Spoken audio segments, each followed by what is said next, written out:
Lightroom classique nous réserve parfois de ces surprises et celle-là, c'en est vraiment toute une.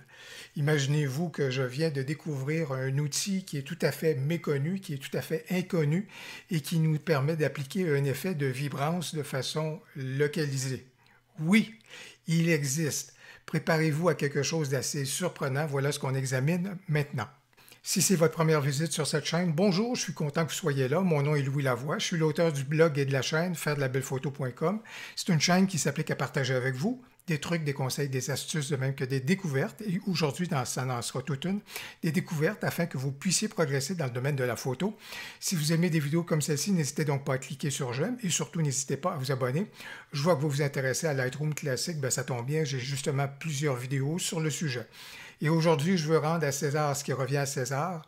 Lorsque Matt Kotlarski se prononce, lorsque Matt Kotlarski, j'essaie de bien prononcer son nom de famille, eh bien, nous annonce quelque chose. Moi, habituellement, je prête oreille parce que avec Scott Kelby, Matt Kotlarski est l'un des plus grands formateurs du côté de Lightroom et de Photoshop.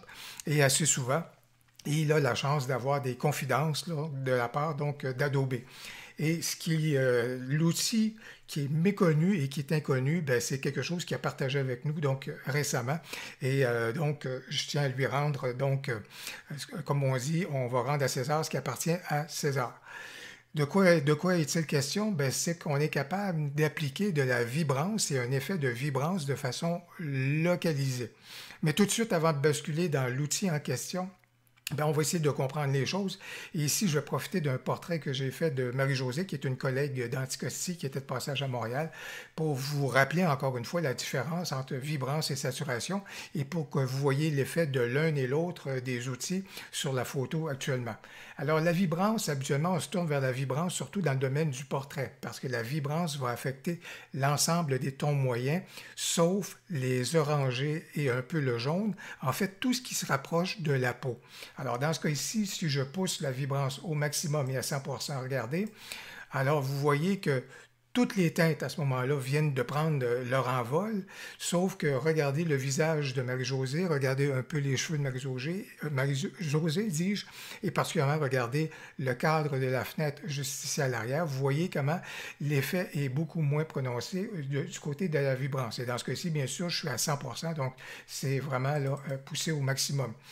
A contrario, si je prends la saturation et je fais l'effet à 100%, regardez bien l'effet sur la peau de Marie-Josée.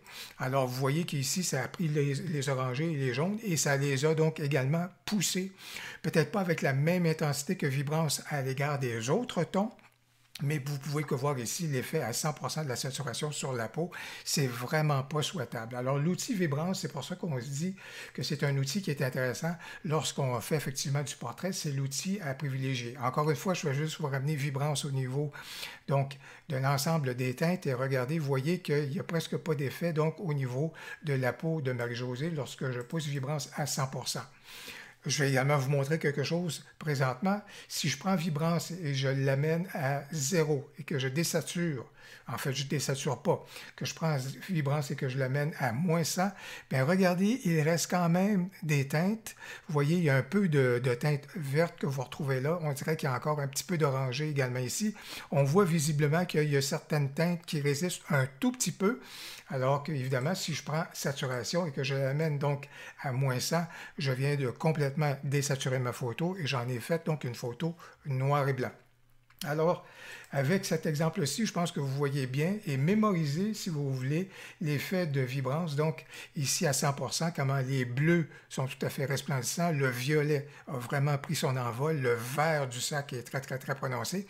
Par contre, au niveau de la peau, donc de Marie-Josée, l'effet est vraiment donc assez atténué et n'a pas la même intensité et la même vigueur qu'on a retrouvé sur les autres couleurs.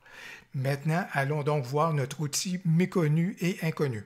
Alors, puisqu'il est question d'aller chercher donc un effet localisé de vibrance, je vais donc me tourner vers les outils de masque qu'on connaît dans Lightroom classique, à savoir soit le filtre gradué ou encore le filtre radial, ou bien sûr il y a le pinceau, mais dans ce cas ici, les deux premiers sont beaucoup plus judicieux. Juste avant qu'on procède, regardez ici, vibrance est à 0, saturation, elle est à 0. Et ce que je vais faire, c'est que je vais prendre le filtre gradué. et je vais appliquer le masque de filtre gradué en créant un filtre et un masque à l'extérieur donc de la photo. Et vous pouvez donc voir que comme c'est là, le masque opère sur l'ensemble de la photo et pour vous le prouver également, je vais prendre mon exposition et voyez donc au niveau de l'exposition, c'est l'ensemble de ma photo qui est donc affecté. Alors, l'outil méconnu et inconnu et bien caché, on l'a sous les yeux depuis longtemps sans le savoir. Eh bien, c'est l'outil juste ici de saturation. Moi, je suis en train de vous parler de la vibrance depuis tout à l'heure et là, je vais vous pointer vers l'outil de saturation. Qu'est-ce qui ne fonctionne pas? Alors, dans ce cas ici, si je prends saturation et je l'amène donc à 100%, vous vous souvenez tout à l'heure l'effet de la saturation à 100% sur le visage de Marie-Josée, les jaunes sont devenus explosifs, l'orangé également. Bon, c'était pas vraiment le plus judicieux puis ce qui était le plus approprié. Or, je vais prendre ici saturation et je vais l'amener à 100%. Regardez bien, ça vient de faire un effet de vibrance. Ce n'est pas la saturation qui vient d'opérer. Ce qu'on a devant nous, ici, même s'il s'appelle saturation, c'est de la vibrance. Je rappelle, vous vous en souvenez, regardez encore le cadre également, tout ça. Les bleus sont devenus très prononcés, comme on l'a vu. Le vert est devenu aussi prononcé qu'on le connaissait. Le mauve, juste ici, est devenu très, très, très prononcé. Mais regardez l'effet sur le visage de Marie-Josée. On a là ici un effet qui est propre à la vibrance.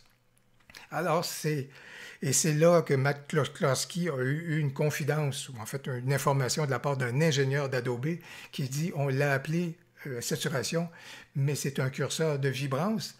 Par contre, la botte secrète également, non seulement ça va d'un côté, mais ça va également de l'autre côté.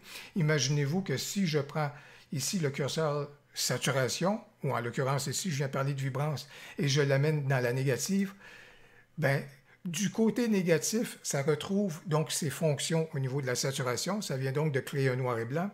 Mais du côté du positif, ben, ça devient donc un curseur de vibrance.